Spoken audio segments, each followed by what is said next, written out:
Nagaa waaqayyo isiniif haa baay'atu hordoftoota yeroo mul'ata akkam jirtu nagaa keessan miti aan obboleettiin keessan nagaa guutuu irraa hafan qaba. Guyyaa har'aa jechuudha viidiyoo deebii eengaddaati kan nuti qabannee dhufnee jirru. Isa dursa please like godhaa subscribe godhaa nu jajjabeessaa.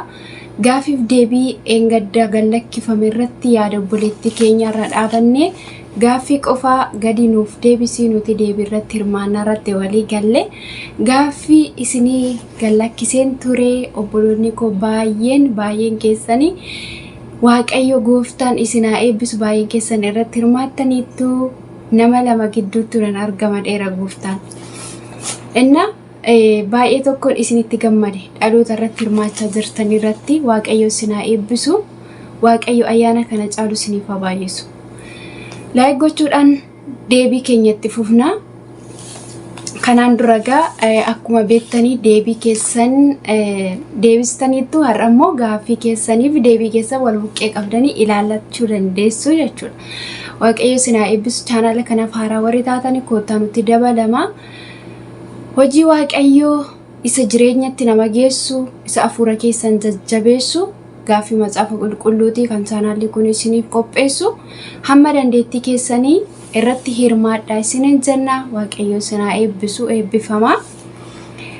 Kallattii maanii gara deebii tokkoffaatti deebina jechuudha. Gaaffichi akkas ture. Gaaffii isaa isinii dubbisaa deebii waliin an deema jechuudha. Gaaffiin tokkoffaa akkas ture. Gaaffii tokkoffaani akildaama jechuun maal jechuudha jedha gaaffichi. Filannoonsaa A lafa abaaramaa B lafa eebbaa C lafa dhiigaa D lafa cabee kan jedhudha. Deebiinsaa C lafa dhiigaa. Hojii ergamootaa boqonnaa 1:19 irraati kan isin argattanii jechuudha. Gaaffii lammaffaan akkas jedha. Gaaffii isaa isinii dubbisaa. Mana Fari'oonitti Museetiin eenyutu harma hoosisaa guddisee jedha. A haadha Fari'oon, B intala Fari'oon, C obboleettii Musee, D haadha Musee jedha.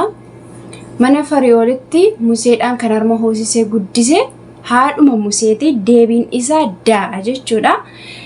Tokkoffaa C lammaffaa D jechuudha.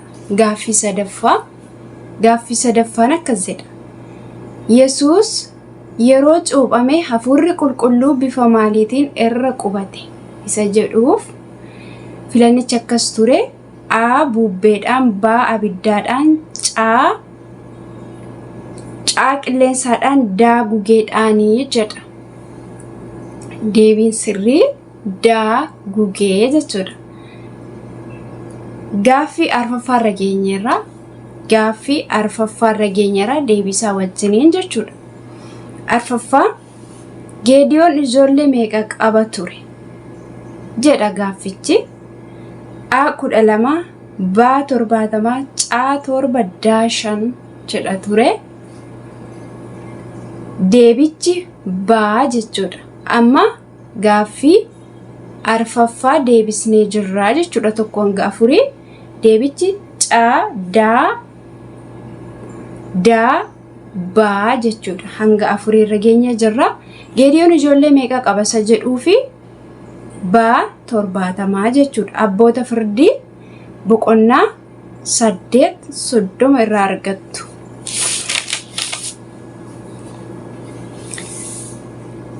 Shanaffaarra geenyerra. Shanaffaan akkasii dubartittiin Siimsoonii dogoggorsite eenyu jedhamti ka jedhudha gaaffichi jechuudha. A Diinaa, B Raahel, C Diliilaa, D Elzaabet jedha. Deebichi C jechuudha. Gaaffiin gaafatame shanaffaan deebiin isaa Diliilaa C jechuudha. Gaaffii shanaffaa deebii isaa waliin xumurree jirra jechuudha. Amma immoo gara dhugaaf sobaatti ceena.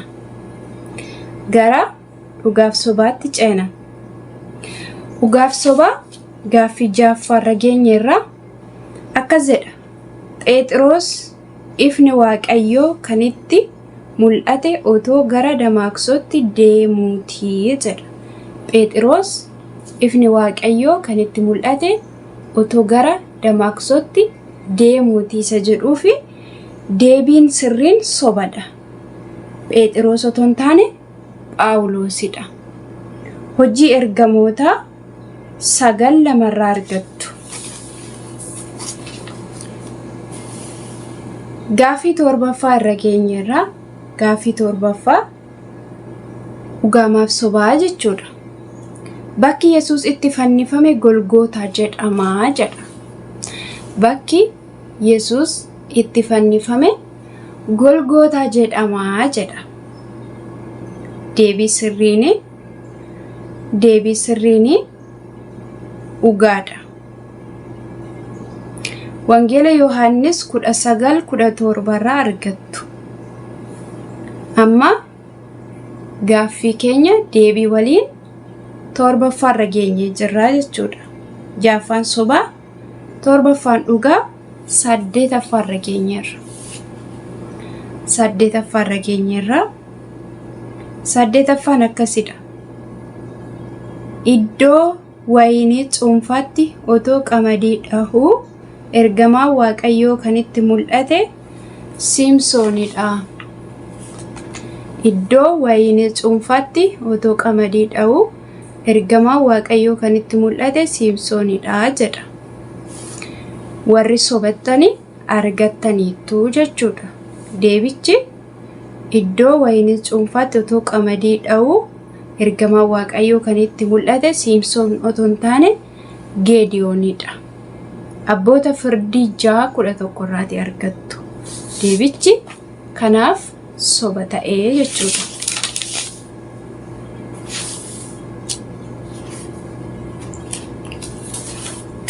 Gaaffii 9ffaa irra geenyerra. Dhugaamaaf sobaa jechuudha.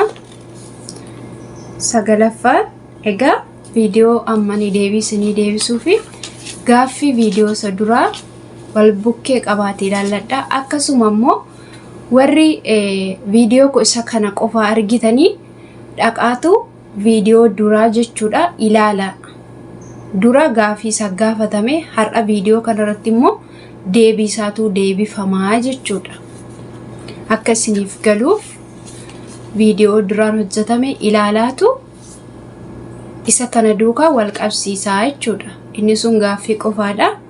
Inni kun immoo gaaffii isaas dubbisaa, deebisaas deebisaa deemna jechuudha. Gaaffii 9ffaan akkas jedha. Yoosef qalqala Biniyaamii keessa maal akka taa'u ajajee jedha. Filannoodha. Yoosef qalqala Biniyaamii keessa maal akka taa'u ajajee jedha. A. Waaqa tolfamaa. B. Qarshii. C. Meetii. D. Xoofoo jedha. Deebichi D. Xoofoo jechuudha. Yoosef qalqala Biniyaamii keessa maal akka taa'u ajajee jedha. Uumama 44:2 irraa guutuusaa dubbifachuu dandeessu akka ifa isiniif ta'uuf jechuudha. Egaa Waaqayyo isin haa eebbisu. Gaaffii tokko hanga 9ttidha kan gaafatamee ture. Kanaaf obboloonni koo hunda deebistan jirtu. Obboloonni immoo deebii hin laannee akkasumaanii yaaduma keessan kan laattan jirtu. Garuu inni guddaani yoo viidiyoo aga dhumaatti ilaaluu baattan illee gaaffii tokko lamallee hojjetu qabdu. Maaliif isinuma fayyada waan ta'eef jechuudha. Warri hirmaattanii Waaqayyo isin haa eebbisu. Kan akka waldaa eegumsaa fa'aa, kan akka Gurree Toobii fa'aa, kan akka Abbee Miidiyaa fa'aa, kan akka Kennaa Jaalalaa fa'aa, kan akka Boontuu fa'aa baay'ee amma dhumaatti hundi keessan hojjettaniittu komentii keessan dubbiseera. Waaqayyo isin haa eebbisu. Eebbifamaa jechuun jaalladha. Waaqayyo isin haa eebbisu. Yeroo biraas jechuudha haaluma kanaatiin gaaffii qofaa isinii dhiyeessa moo gaafiif deebii wal duukaa isiniif dhiyeessa? Isa kana filannoo kan keessanii Waaqayyo isin haa eebbisu. Yaada biraa yoo qabaattanillee ifanaaf godhaa. Video kana immoo like share gochuudhaan nu jajjabeessaa isiniin jedha. Turtiin walii gootaniif Waaqayyo isin haa eebbisu. Hamma marsaa biraa walitti deebinutti nagaan tura.